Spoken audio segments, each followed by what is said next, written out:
The Atlantic stretched endlessly beneath a steel-gray sky, waves lashing against the hulls of warships that cut through the cold, restless waters. Mist hung low over the sea, hiding the movements of fleets that were supposed to be allies but now found themselves entangled in the invisible threads of miscommunication and high-stakes maneuvering. It was early 1943.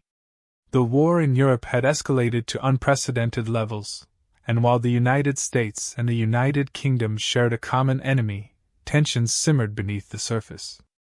Commanders on both sides were cautious, aware that a single misjudgment in the vast expanse of the Atlantic could trigger catastrophe.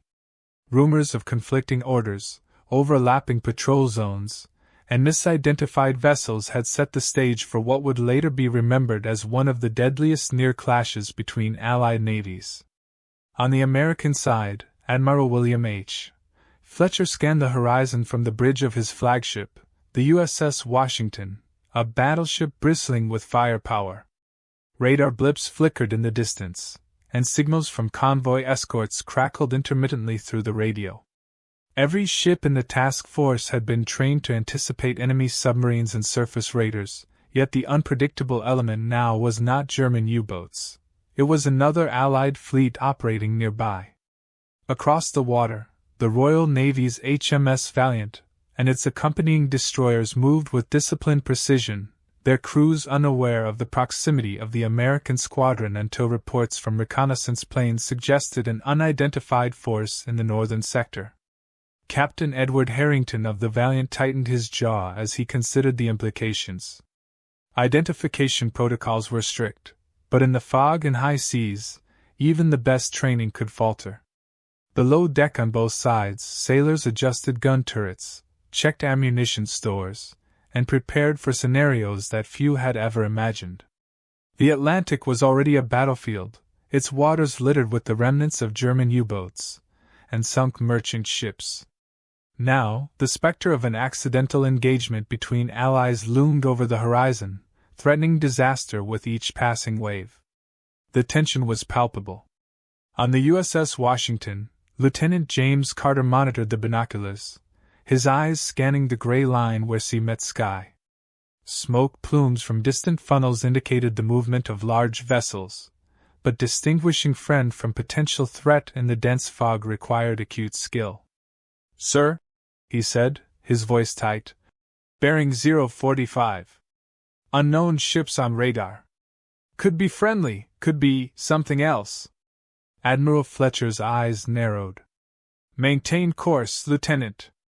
Signal identification. We cannot risk engagement unless absolutely certain, but we must be prepared for anything." Meanwhile, on the HMS Valiant, Captain Harrington faced similar decisions.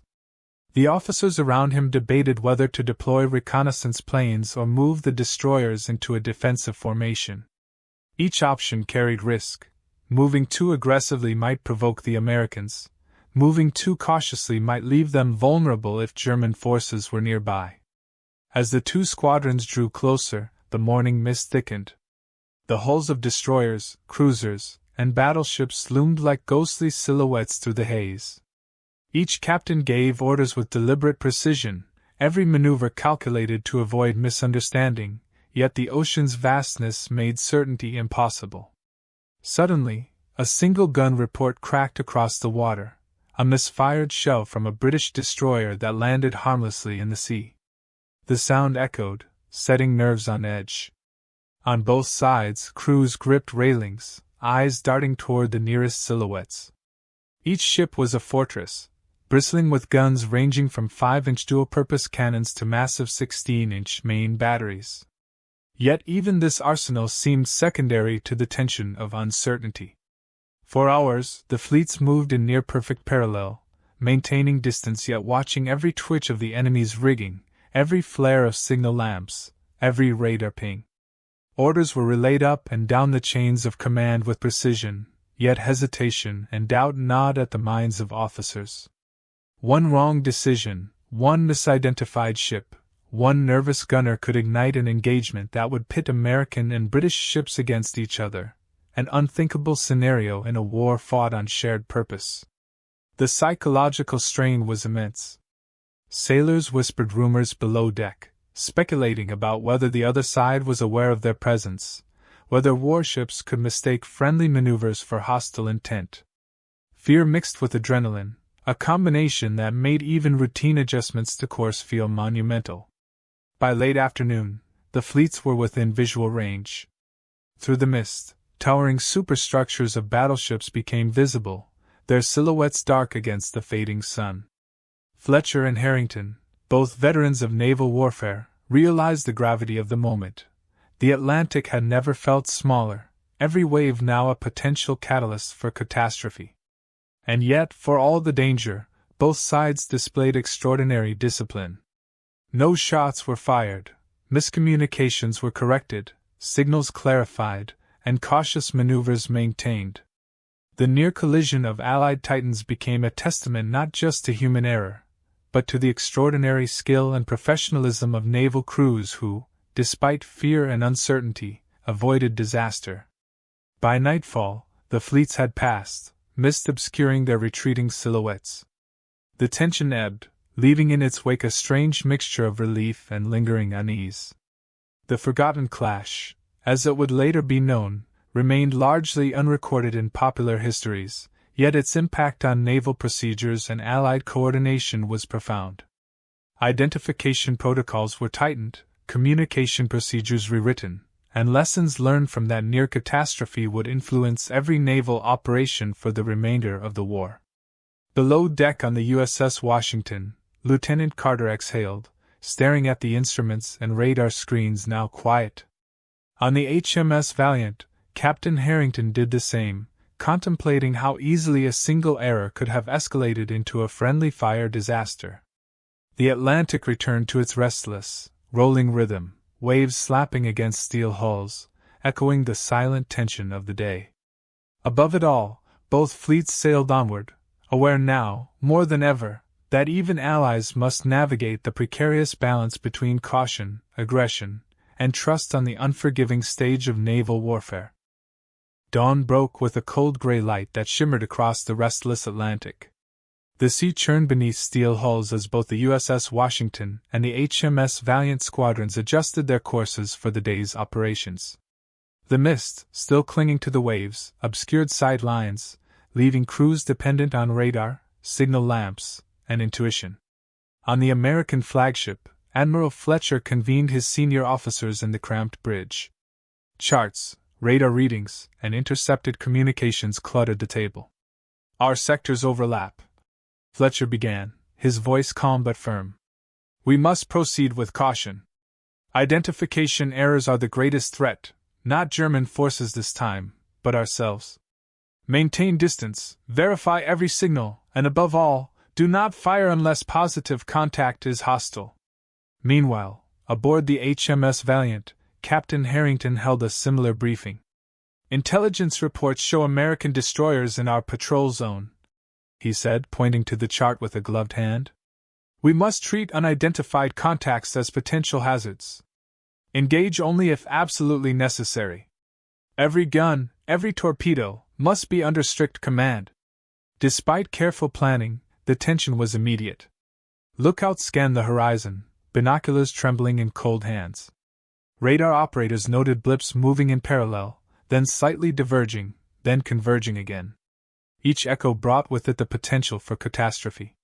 Misidentification could escalate into a full-scale engagement between Allied fleets.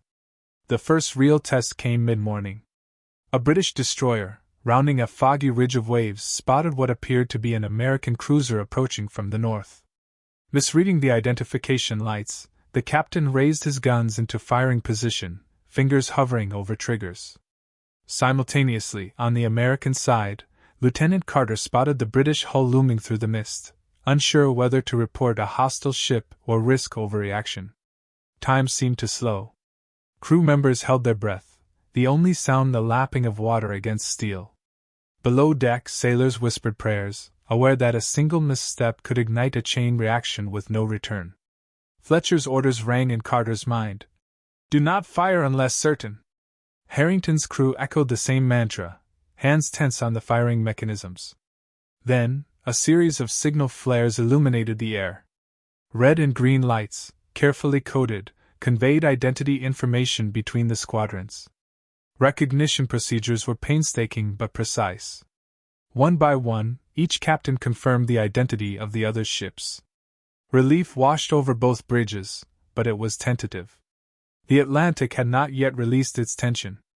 Even as misidentification threats passed, the psychological stress did not. Every radar ping, every shadow on the waves suggested the possibility of engagement. Fletcher ordered his destroyers to maintain defensive formations, guns trained outward, torpedo tubes ready but unmanned. Harrington mirrored the move, adjusting his cruisers and destroyers to anticipate any sudden maneuver. By late morning, the two squadrons began a cautious dance across the misty waters. Ships moved in parallel lines, turning in synchrony, maintaining calculated distances. Every maneuver was scrutinized by officers and gunnery crews alike. Any deviation could be interpreted as hostile intent. The Atlantic, vast and indifferent, became a stage for a silent ballet of nerves, training, and discipline. At noon, another incident tested the delicate balance. A small wave caused the American flagship's radar to misinterpret the silhouette of a British destroyer as an enemy vessel. For a split second, Fletcher's crew debated whether to fire a warning shot. Simultaneously, the Valiant's gunners prepared to launch torpedoes, misreading the Washington's bow as threatening.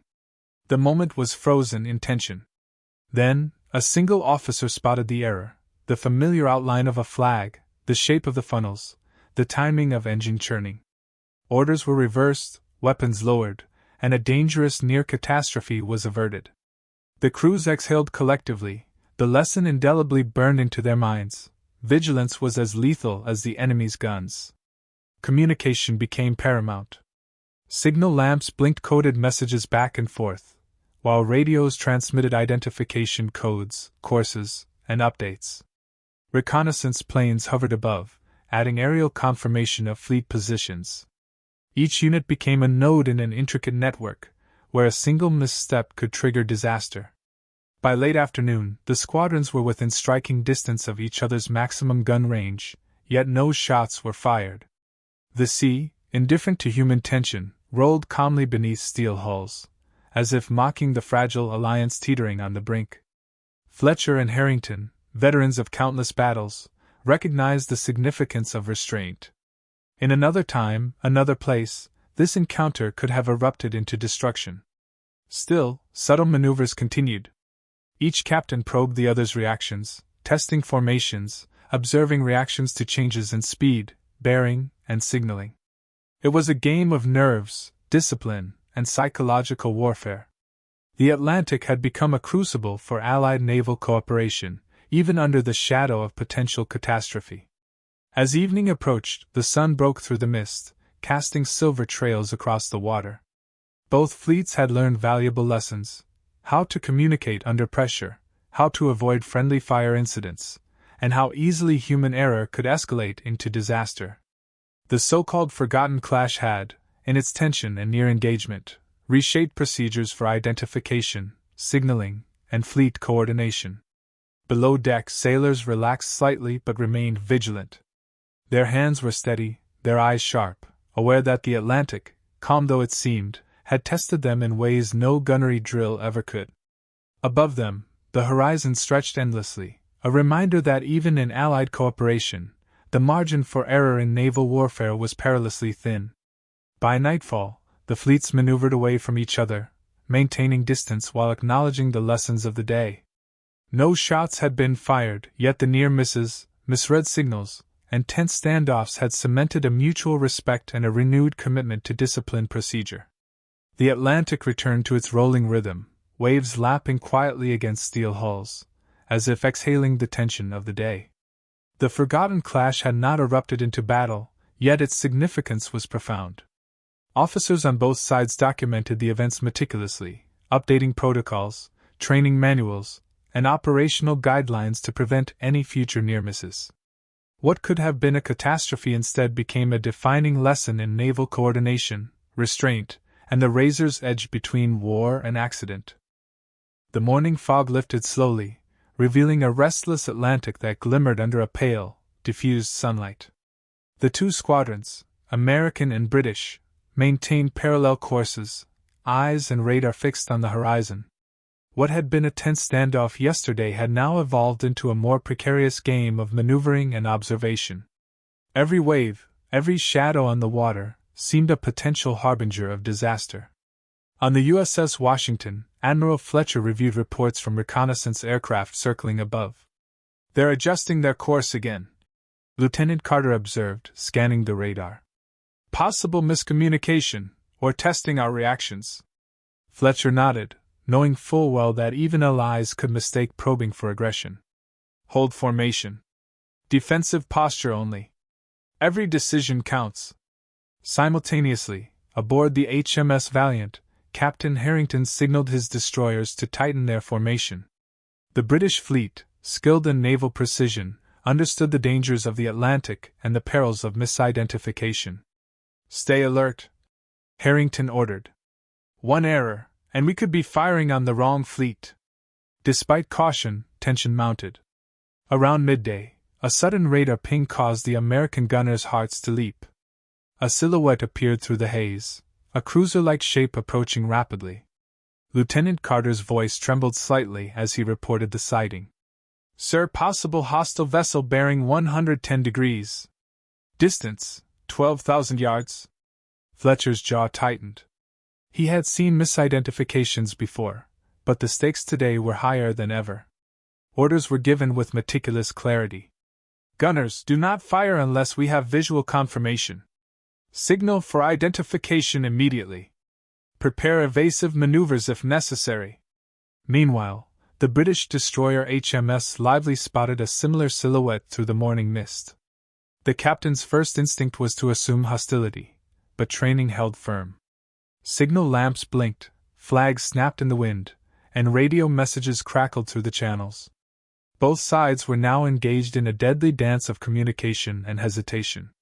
At 12:47, the first error occurred. A signal misread by a junior officer aboard the USS Washington caused a salvo of warning rounds to be fired, landing harmlessly in the sea a few hundred yards from the British destroyers. The concussion of the shells rattled decks and sent waves crashing around smaller vessels. Gasps and alarmed shouts echoed through both fleets. On the HMS Valiant, gunners braced instinctively, preparing to return fire. Captain Harrington slammed his fist on the command rail. "Hold! Do not engage until absolutely certain." That was a warning, not a threat. The destroyers executed evasive zigzag maneuvers, while identification flags were hoisted and recognition codes flashed through signal lamps. For several tense minutes, the two fleets existed on a razor's edge. Smoke from the American salvo drifted across the water, masking visibility and adding to the confusion. Below deck, sailors gripped railings, knuckles white. Every officer knew that a single misstep could escalate into a tragic engagement. Then, visual confirmation arrived. Through the mist, familiar hull lines and identification markings became clear.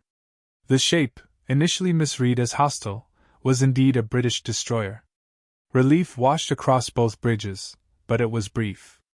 The incident had revealed how close the fleets had come to accidental battle. Procedures were immediately reinforced, orders repeated, signals double-checked, and gunners reminded of the consequences of impatience.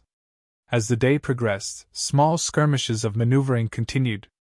Destroyers from both sides probed each other's flanks, testing reactions and timing responses. Even minor course changes were treated with heightened vigilance. Each captain understood that one overzealous move could spark a chain reaction of cannon fire, torpedoes, and potential casualties among allies. The psychological strain was immense. Sailors whispered rumors and fears, speculating about how an accidental engagement might unfold. Officers issued calm reassurances, but tension remained etched in every furrowed brow, every taut line of muscle. The Atlantic had become a crucible of nerves, strategy, and discipline. By late afternoon, reconnaissance planes returned with updated positions. Fletcher and Harrington reviewed maps side by side, both understanding that their fleets were performing a delicate ballet of avoidance and vigilance. They exchanged communications to clarify courses, update signals, and prevent another near miss. Yet the most critical moment arrived unexpectedly. A rogue wave threw the HMS Valiant off course, momentarily aligning it with the American line of sight for a direct broadside. Guns were trained instinctively, sailors shouting alarms. Carter froze, recognizing the silhouette, and hesitated just long enough to prevent disaster. With split-second coordination, the Valiant's captain corrected course, the Washington adjusted speed, and the potential exchange of fire dissipated into the rolling sea. It was a near catastrophe that would later define the forgotten clash. Naval historians would later note that, had the timing been a second faster or slower, both sides could have inflicted significant damage upon one another. That day, fate and discipline had combined to avert tragedy. The sun set over a trembling sea, painting silver streaks across dark waters. Both fleets maintained a defensive posture as night approached, aware that miscalculations in darkness would be even more dangerous. Crews cleaned guns, verified ammunition, and double-checked identification codes. Every sailor knew they had survived an invisible battlefield, where the greatest enemy had not been German U-boats or surface raiders, but miscommunication, misidentification, and human error. By the end of Part 3, both admirals recognized the lessons of the day. Communications had to be flawless, formations precise, and gunners disciplined. The Atlantic had tested Allied cooperation, and while no shots had landed on a friendly ship, the memory of the near engagement would shape naval strategy for the rest of the war. The forgotten clash was no longer just a potential disaster, it was now a defining lesson in restraint, coordination, and the razor-thin line between cooperation and catastrophe at sea. The Atlantic, restless under a gray sky, seemed almost alive as both fleets continued their tense engagement. Mist lingered along the waves, reducing visibility to a few hundred yards, and the vast expanse of the ocean amplified every movement, every shadow, into a potential threat. On the USS Washington, Admiral Fletcher observed the British ships through binoculars. Each formation change, each alteration in course, was scrutinized. Fletcher understood the precarious balance. Any sudden move by either side could be misinterpreted as hostile. Radar blips danced across the screen, signaling the constant presence of nearby vessels. The threat was invisible, but omnipresent. Lieutenant Carter, standing on the gun deck, noted every flicker of signal lamps from the British destroyers. The crews were skilled, disciplined, and professional, yet the slightest misinterpretation could trigger catastrophe. "Sir, their destroyers are closing in on our starboard flank," Carter reported. "Distance is decreasing rapidly." Fletcher's voice was calm but commanding. "Hold course. Alert all gunners. Verify every target before action. Evasive maneuvers ready if necessary. Repeat, no shots unless positively confirmed hostile." Meanwhile, aboard the HMS Valiant, Captain Harrington issued mirrored orders. "Maintain defensive formation. All gunners, observe their movements carefully. Recognition signals must be acknowledged. One false move could escalate beyond control." The destroyers adjusted speed and heading subtly, executing a coordinated ballet of avoidance and observation, each captain wary of both miscommunication and mechanical error. The first incident occurred mid-afternoon. A rogue swell caused the USS Washington to pitch violently, temporarily obscuring the bow from the radar operator's view. Misreading the radar return, the officer reported an unidentified vessel closing fast, an American cruiser on a near-collision course with a British destroyer. Fletcher's heart tightened as he ordered immediate evasive maneuvers. The ship's massive engines roared in response, adjusting course with deliberate power. On the Valiant, the destroyer commander saw the Washington pivot and misinterpreted it as aggression. Guns were raised, torpedo tubes prepared. Below deck, sailors braced for the unimaginable, a friendly-on-friendly engagement. Signal flags flew, lamps blinked coded messages, and radio chatter became a torrent of clarifications. Seconds felt like hours. The crisis resolved only when a junior officer on the Valiant identified the Washington's hull markings through binoculars. "American colors visible! Repeat, friendly vessel!" Relief swept through both decks. Guns lowered, alarms silenced, and both fleets resumed cautious maneuvering. The near miss left adrenaline still coursing through the veins of every sailor. For the next few hours, both sides executed increasingly complex maneuvers. Destroyers zigzagged in patterns designed to test reaction times while maintaining distance, and cruisers shadowed each other in a silent duel of observation. Fletcher and Harrington constantly adjusted courses to maintain safe separation while remaining within operational readiness zones. Yet the tension was unrelenting. Each wave, each change in wind or mist density, forced recalibration of positioning. Officers debated the minutiae of speed, heading, and gun readiness, aware that one miscalculation could spark a chain reaction. The Atlantic became a chessboard of steel hulls, radar pings, and human nerves, where strategy and instinct competed against fog and misperception. Around dusk, another near incident tested both fleets' discipline. A British destroyer, attempting to pass astern of a cruiser in the Washington's formation, misjudged the distance. Crew members shouted warnings as the massive steel hulls neared collision. Fletcher's bridge crew executed emergency maneuvers, engines straining, as the destroyer adjusted its heading just in time. The two fleets passed within yards of each other, the waves crashing against steel with a thunderous roar. Below deck, sailors exhaled in unison, some silently thanking the unseen forces that had averted disaster. The psychological impact was profound. Each near miss amplified awareness, training, and mutual respect. Mistakes, even small ones, could have had catastrophic consequences. Every officer now understood the razor-thin line between discipline and destruction.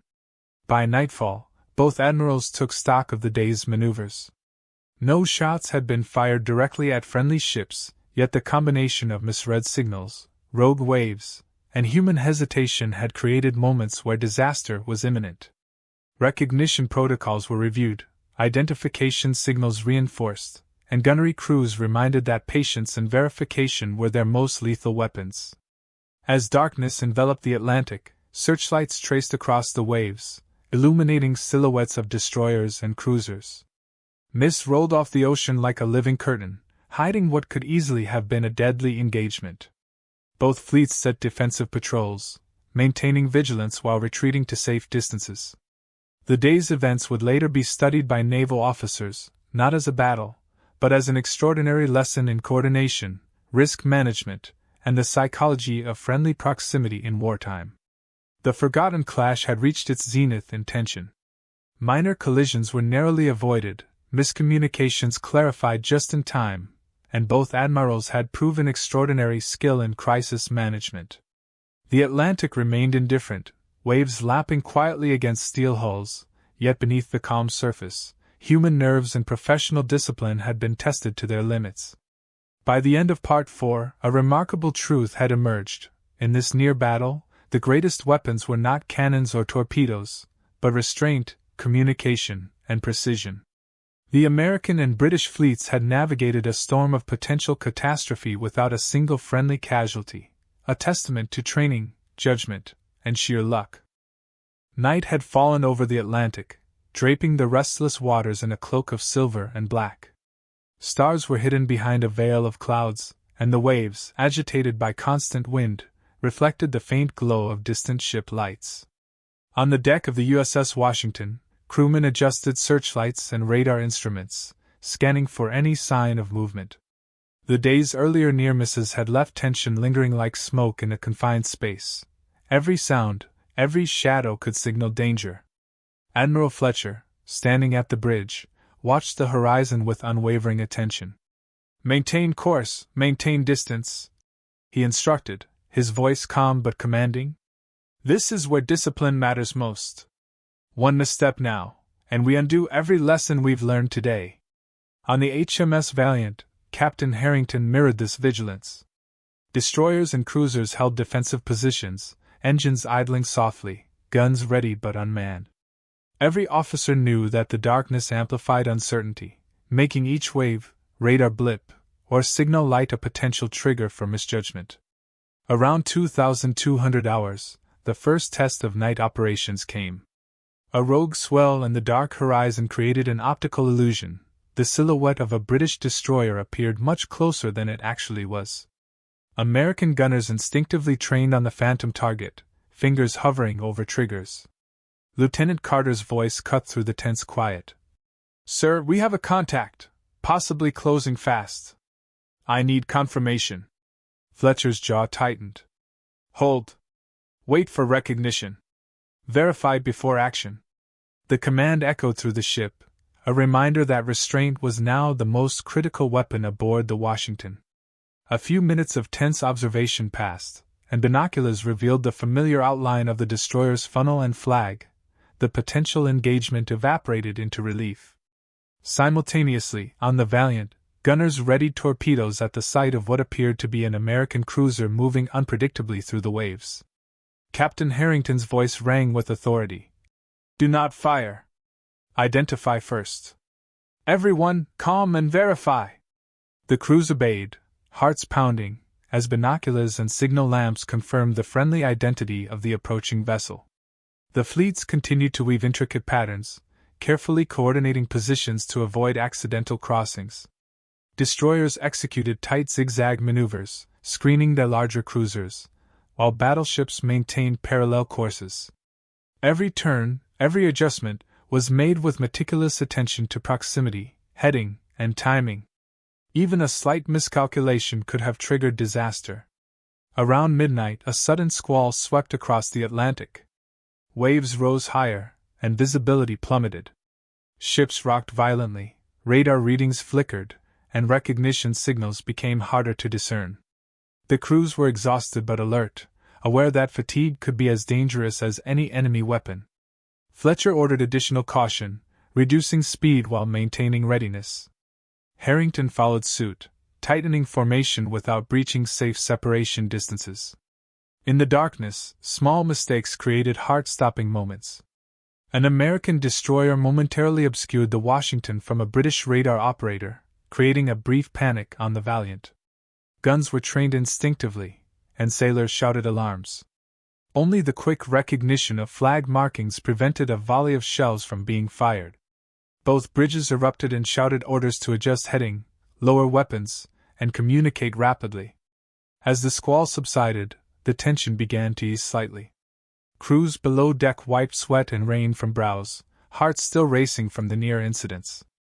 Officers documented every error, misinterpretation, and corrective action for post-mission analysis.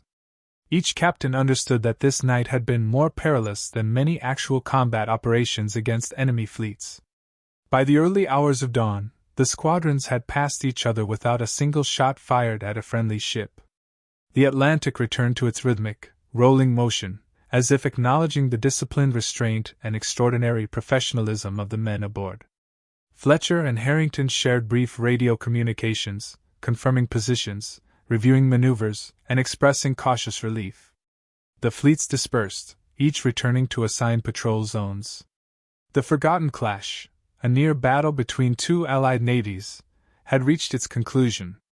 No ships were lost, no casualties recorded, yet the psychological and operational impact was profound.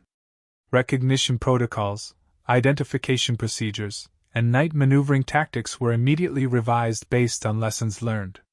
Naval historians would later note this episode not for its violence, but for the extraordinary demonstration of restraint, coordination, and crisis management under extreme uncertainty. For the sailors aboard both fleets, the memory of the near engagements would remain vivid. The sound of warning rounds hitting the sea, the sight of a misread silhouette, the fleeting moments when their actions could have triggered catastrophe, all left an indelible mark.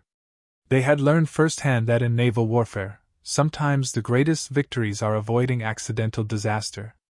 As the sun rose over a calm Atlantic, ships adjusted course for routine patrols.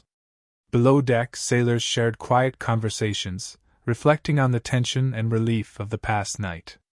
Officers prepared detailed reports for Admiralty review, ensuring that the lessons of the forgotten clash would shape Allied operations for months to come. The Atlantic had tested both fleets and found them disciplined. Every sailor, officer, and admiral understood a new truth: in the high-stakes environment of wartime navigation, human error and miscommunication could be as deadly as any enemy gun. The forgotten clash had proven that vigilance, patience, and skill could avert disaster, even in the most extreme circumstances. The Atlantic dawned quietly, its waves now gentle, reflecting the pale sunlight that shimmered across the steel-gray hulls of both fleets. The tension of the previous day and night had faded, replaced by reflection and careful observation. The American and British squadrons had navigated the most dangerous hours of their encounter without firing a single hostile shot. What could have been a catastrophic engagement had ended as a testament to discipline, communication, and professionalism. On the USS Washington, Admiral Fletcher reviewed the logs of every near miss and miscommunication. Junior officers and radar operators provided detailed accounts of the events, each recording the split-second decisions that had prevented disaster. Fletcher's mind reflected on the precariousness of the encounter. One misread radar signal, one misinterpreted order, and history might have recorded this day as a tragic friendly fire disaster. Across the Atlantic, Captain Harrington performed the same meticulous review aboard the HMS Valiant. Every crew member had learned firsthand how quickly a minor error could escalate into catastrophe. Reports detailed the zigzag maneuvers of destroyers, the identification protocols, and the signal lamp communications that had kept the fleets aligned. The night had been a crucible of tension and discipline, and the lessons were undeniable. The aftermath extended beyond the decks of these ships. Allied Naval Command took notice of the forgotten clash immediately. Procedures for fleet coordination were updated. Identification signals were standardized, training manuals revised, and patrol routes adjusted to minimize overlap and the possibility of misidentification. What had been a near tragedy became an operational blueprint for safer, more efficient cooperation among allies at sea. For the sailors, the psychological impact was profound. They had faced the terrifying prospect of firing on friends, of witnessing destruction among comrades, and yet they had exercised restraint. Below decks, conversations carried a mix of relief and awe. Men spoke quietly about the moments when instinct screamed, "Fire!" but discipline held firm. They had learned a truth that no textbook could convey. In war, the greatest victories sometimes came not from hitting the enemy, but from avoiding catastrophic mistakes. By mid-morning, both fleets resumed routine operations. The Atlantic, ever indifferent, rolled beneath the hulls, waves lapping gently as if forgiving the tension of the previous encounter. Fletcher and Harrington exchanged brief radio messages confirming safe distances and updated positions, a silent acknowledgement of the respect earned through the near miss. Historians would later label this episode the Forgotten Clash, noting that it was largely absent from popular narratives of World War II. Yet its significance was clear. It demonstrated the fragile balance of Allied cooperation, the razor-thin margin for error, and the extraordinary discipline required to prevent disaster. Naval officers studied the encounter as a case study in crisis management, human factors, and the importance of communication under pressure. The sailors themselves carried the memory of the Atlantic's tension for the rest of the war. The warning salvo, the rogue waves, the fleeting moments when identification could have failed, all became stories shared quietly in mess halls and between watches. These experiences shaped a generation of naval officers, teaching lessons in patience, vigilance, and the limits of human judgment. Beyond the operational lessons, the Forgotten Clash symbolized the complexity of alliance in wartime. Even when nations fought on the same side, coordination, trust, and meticulous adherence to procedure were vital. Fletcher and Harrington, though separated by nationality, had shared a silent understanding of this truth. War demanded more than bravery, it demanded discipline and restraint in equal measure. As the sun climbed higher over the Atlantic, the fleets parted ways, continuing their respective missions. Merchant convoys, submarine patrols, and surface operations resumed with renewed confidence and Allied coordination. Both admirals knew that the events of the previous day would influence doctrine, strategy, and training long after the war ended. The Atlantic returned to its restless rhythm, waves lapping against steel hulls, yet beneath the calm surface lay the invisible tension, the lessons learned, and the memory of a day when discipline averted disaster, and restraint preserved life. The forgotten clash remained largely unspoken, but its legacy endured in the hearts and minds of those who had faced it, a quiet testament to the delicate balance between war and catastrophe. In the annals of history, no shots had been fired at France. Yet the story of the US and UK navies' near engagement became a legendary lesson in naval coordination, patience, and the razor-thin margin separating cooperation from chaos. The Atlantic had tested both fleets, and they had passed.